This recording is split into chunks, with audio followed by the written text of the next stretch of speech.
Greetings everyone! My name is Ira Ribuyon and today I'm gonna show you on how I performed my activities in the Zero. So first, we just need to log in.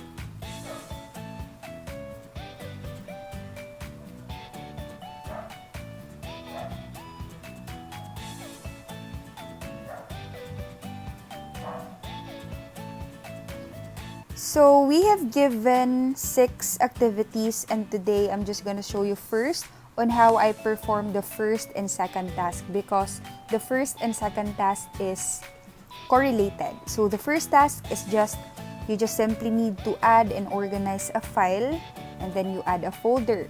That is why I added a new folder named transaction.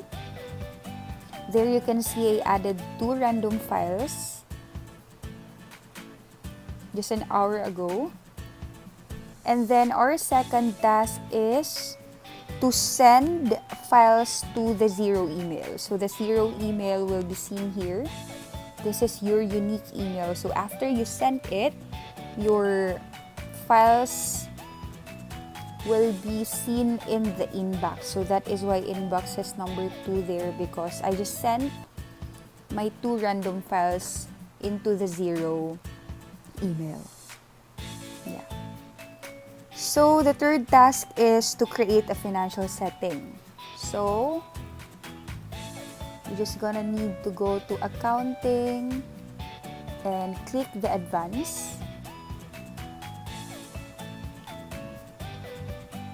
Financial setting. So you can edit your tax periods and even your lock dates. So I already edited it, but I'm just gonna show you the details.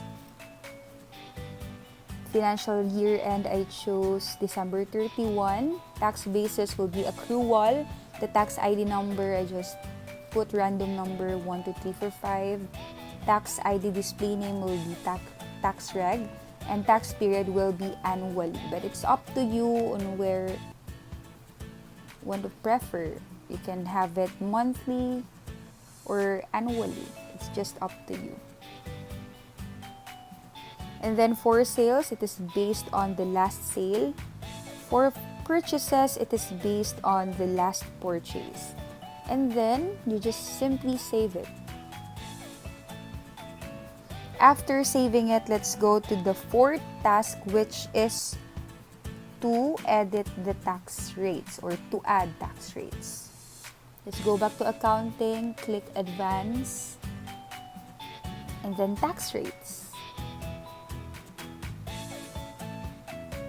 So basically, the tax rate has already have the sales tax on imports, tax exempt, tax on purchases, and tax on sales. So I just added 3 new tax rates, namely the output tax, the input tax, and the corporate tax with their corresponding tax rate. So as you can see, tax rate 32%, 12%, and 12%. So let's click the output tax for its further details.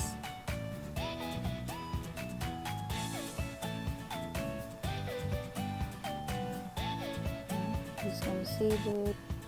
Same goes with the input tax, corporate tax. Let's go back to output tax. So it's just that simple. The fifth task is to create the tracking. So let's go back to accounting, advance, and the tracking categories, wherein you can manage tracking items for more powerful and organized reporting. So just click it. So we have given the freedom to choose our tracking category name and even the category option. So I just rename it with the business segment, wherein its category options are the branch 1, branch 2, and branch 3. You can also add another options, but it's up to you on what options do you want it. And lastly is to arrange the chart of accounts. So let's go back to accounting. I'm sorry.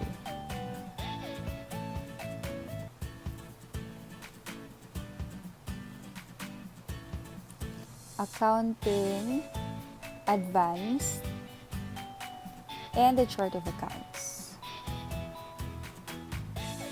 So this is my chart of accounts. You can customize or edit your chart of accounts. So what I did was I customized all the assets, liabilities, equity, and expenses, and the revenue. I'm gonna show you. So all the assets have a code of 100 up to up. They all have 100 code. Liabilities have the 200 codes. 201 up to 214. Equity have the 301 to 302 because there are only 2 items in the equity. Expenses from 400 to 427. And lastly, the revenue from 500 to 503. So I have it this way so that all the chart or all the accounts will be arranged. So let's see it here in all accounts. So this is how it looks like.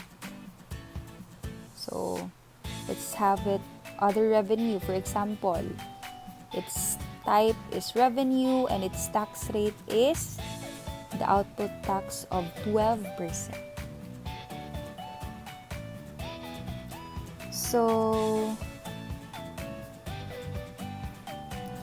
So that is all for my presentation. I hope that you have learned something. Thank you.